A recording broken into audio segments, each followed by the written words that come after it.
নমস্কার বন্ধুরা, আজকে আমি বানাবো ধনেপাতার আচার। তো আমার এখানে লাগছে, প্রথমে একটা ভাজা মশলা বানাবো, সেটা হচ্ছে লঙ্কা, মৌরি, জিরে, ধনে আর হচ্ছে মেথি। এটাকে আমি এখন ভেজে নেবো শুকনো কড়াইয়ে। এটা ভাজা হয়ে এসছে, আমি এটাকে নামিয়ে নেব।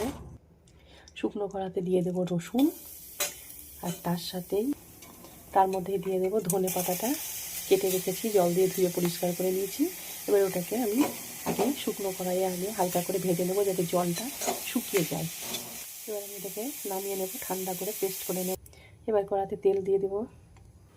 তেল গরম হয়ে গেছে, আমি এবার তেঁতুলের পাতটা দিয়ে দিলাম। এর মধ্যে দিয়ে দেবো লঙ্কা গুঁড়ো।